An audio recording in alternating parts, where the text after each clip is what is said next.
दोस्तों, आज मैं एक उदाहरण से वीडियो शुरू करता हूं। एक नाव है, वो सागर के बीचों बीच पानी में है। उसमें नाविक भी है। अभी नाविक जब अपने जगह से खड़ा होकर चारों ओर देखता है ना, तो कहीं उसको किनारा नहीं मिलता है। उसको पता ही नहीं है मेरे को कौन सी दिशा में आगे बढ़ने का है। ऐसा क्यों होता है? उसका कारण सिर्फ एक ही होता है कि उसके पास यंत्र नहीं होता है, जिसको मैरिनर्स कंपास बोलते हैं ना। अगर हमारे पास वो दिशा बताने वाला यंत्र हो अपने नाव में, तो हम क्या है, वो सही दिशा में हम आगे बढ़ेंगे। दोस्तों, अपने जीवन का भी कुछ ऐसा ही है। हम 18 साल के हुए, बीच सागर में खड़े रह गए। ये दुनिया रूपी महासागर जो है, उसमें हम बीच रास्ते खड़े खड़े चारों ओर देखते हैं कि हमें जाना किधर है। हमें ना कोई दिशा सूझती है, ना हमें कोई जगह मिलती है। हमारे पास अगर कोई यंत्र यानी कि मैरिनर्स कंपास नहीं है, तो हम तय नहीं कर पाएंगे हम कहाँ जाएं, किस दिशा में जाएं। हम भटक जाएंगे। हो सकता है पूरा जीवन हमको हमारा किनारा ही न मिले, अर्थात हमारी मंजिल न मिले। दोस्तों, तो अपने जीवन रूपी नाव है, उसके ये मैरिनर्स कंपास यानी कि ये यंत्र कौन से हैं जो हमें अपने जीवन रूपी नाव में लगाने चाहिए। मैं बताता हूँ। सबसे पहले आता है, जीवन में अगर कुछ करना है, कामयाब तो बाद में होंगे, लेकिन पहले कुछ करना है, व्यापार, बिजनेस, या तो फिर नौकरी करनी है, या कोई एनजीओ जैसे कोई कुछ काम करना है, तो कुछ करने के लिए आप एक गोल सेट कीजिए। मतलब ध्येय, आपको कहाँ जाना है दिमाग में बिठाइए कि मैं ये फिर उसका रास्ता ढूंढो कि हम किस प्रकार वो गोल को हासिल करने के लिए, हमारी मंजिल पहुंचने के लिए क्या चीजें की जरूरत पड़ेगी, हम करेंगे। दूसरा आता है, हमेशा ये जो कार्य आपका है गोल सेटिंग का, और आप कुछ कार्य कर रहे हो, उसमें अपने आप में ट्रस्ट रखिए, अर्थात आप अपने आप में श्रद्धा रखिए। अपने में श्रद्धा है तो मंजिल खुद ब खुद अपनी लाइन में आ जाएगी। तीसरा आ जाता है, आप जो कुछ भी करें, आपने सपोजिंग कपड़ों के व्यापार में कामयाब होने के लिए गोल सेट किया है, तो आप कपड़ों को समझे, मतलब कपड़े के व्यापार से जुड़ी हर चीजें को समझने की कोशिश करें, और फिर जो कुछ भी करें वो 100% करें। 100% डिवोशन उसमें दे। दिन रात पेन पेंसिल लेके डायरी में नोट करते जाइए क्या क्या करना चाहिए।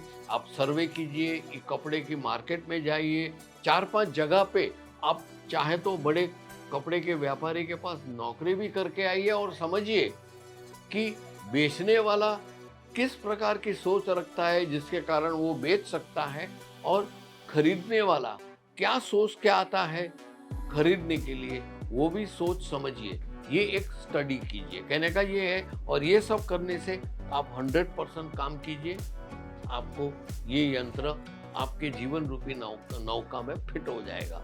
चौथा आता है सेल्फ डिसिप्लिन। आप अनुशासन रखें। सुबह उठने का, जो कुछ भी बोलते हो उसको कंट्रोल लैंग्वेज में बोलो। तीसरा आता है, आप जिसको भी जो भी कमिटमेंट देते हो वो कीजिए, चाहे फिर आपको उसमें नुकसान क्यों ना हो। आपने अगर कोई कस्टमर को बोला है कि मैं आपको 15% डिस्काउंट ये साड़ी पे दूंगा, तो आप फिर मुकर नहीं सकते हो। कस्टमर को गंवा दोगे, ऊपर से आपका सेल भी नहीं होगा। लेकिन अगर कमिट किया है कि मैं 15% डिस्काउंट दूंगा, तो दीजिए, रुकिए मत, दे दीजिए।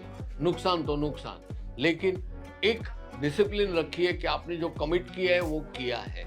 मीटिंग में जाना है, किसी को घर पे बुलाया है, दुकान पे बुलाया है, ऑफिस पे बुलाया है, वो टाइम पे आप उधर हाजिर रहिए। ये सब सेल्फ डिसिप्लिन की बातें हैं, आपको वो इत्तिहार करनी चाहिए। उसके बाद आता है, आप 2 चीज अवश्य कीजिए। आप जो कुछ भी बिजनेस कर रहे हो, जो कुछ भी आप कमा रहे हो उसमें से हमेशा आपकी टोटल महीने की जो इनकम है उसमें से 10% अवश्य बचाएं। आपने कुछ कमाया ही नहीं है ऐसा आप तुरंत ही कमिट कर दीजिए कि भाई 10% मेरा है ही नहीं, सेव कर दीजिए। उसके बाद आता है क्रिएटिविटी। आप क्रिएटिविटी रहिए, हमेशा नया नया कुछ सोचते रहिए, सीखते रहिए, अपनाते रहिए और चारों ओर नज़र घुमाते देखिए आपके बगल बगल में क्या क्या हो रहा है। उसमें से कुछ एक छोटा सा उदाहरण दे दूं, मंदिर के बाहर बैठा बैठा एक भिखारी है, वो भीख मांग रहा है। मांग तो भीख रहा है ना, लेकिन उसके तरीके, उसके तौर तरीके देखिए। वो नए कोई स्टाइल से करता होगा, नई तरीके से मांगता होगा, हंसता होगा, स्माइल देता हो, उसका तरीका। तो वो भी आपको समझना चाहिए कि यस, नया क्रिएटिविटी करना चाहिए। उसके बाद आता है हमेशा थिंक पॉजिटिव। हमेशा पॉजिटिव सोचिए, कुछ भी नेगेटिविटी अपने दिमाग में मत लाइए। जो कुछ भी होगा अच्छा होगा, जो हो रहा है वो भी अच्छे के लिए हो रहा है, ये सोच के आप पॉजिटिव सोचिए और हमेशा एक लीडर तरीके से सोचिए। Always think that you are the leader. हमेशा ऑथेंटिक रहिए, कॉन्फिडेंस से बोलिए जो लीडर सोचता है वैसे। उसके बाद आता है, जैसे मैंने बताया, अपनी पर्सनालिटी को डेवलप कीजिए। Develop your personality. इस प्रकार की आकर्षक अपना व्यक्तित्व खड़ा कीजिए। ऐसा नहीं है कि आप सही ढंग का बाल बनाया है, आपने सही ढंग की चश्मा की फ्रेम लगाई है, ऊंची क्वालिटी के कपड़े पहने हैं, ऐसा नहीं है। पर्सनालिटी डेवलप सादे कपड़ों में भी हो सकती है, लेकिन जो भी सादे कपड़े पहनते हो साफ सुथरे इस्त्री टाइट पहनिए। ये हो गया। और दूसरा, बाहर की पर्सनालिटी से ज़्यादा अंदरूनी पर्सनालिटी बढ़ाइए और हमेशा हंसते गाते ही रहिए। आपकी पर्सनालिटी जरूर रंग लाएगी। और अंत में मैं आपको इतना कहूँगा, जो भी चीज़ से आपका ताल्लुक नहीं है वहाँ पे वक्त बर्बाद मत कीजिए। फोकस कीजिए आपको क्या करने का है। ये हो गया। उसके बाद में आजू बाजू वाले, किसी का तो झगड़ा हो रहा है, कानाफूसी हो रही है, किसी का लेग पुलिंग हो रहा है, आपके बारे में कोई गलत बोल रहा है, ऐसा कोई रिपोर्ट करता है, ऐसी छोटी छोटी बातों में आपका वक्त बर्बाद मत कीजिए।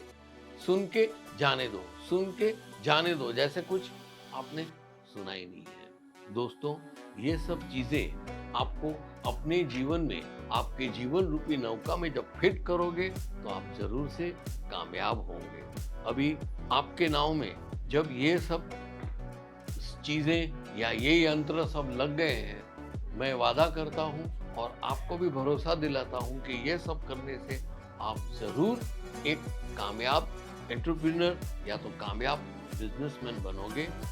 आशा है दोस्तों ये 10 पॉइंट आपने नोट कर लिए होंगे। साथ में मैं 2 चीज चाहूंगा, ये वीडियो को लाइक कीजिए और मेरे वीडियो को सुन के, देख के अपने कमेंट्स, अपनी राय जरूर से दीजिएगा। हो सकता है कहीं मैं गलत हो सकता हूँ या ज्यादा सोचता हूँ। ओवर कॉन्फिडेंस जिसको बोलते हैं, तो पॉजिटिव और ओवर पॉजिटिव सोचता हूँ, वही चीज हो गई। एनीवे, तब तक के मैं विदाई लेता हूँ। नमस्कार। साड़ी कुर्ती या हो लहंगा, सही दाम का नाम केसरिया। सही दाम का नाम केसरिया।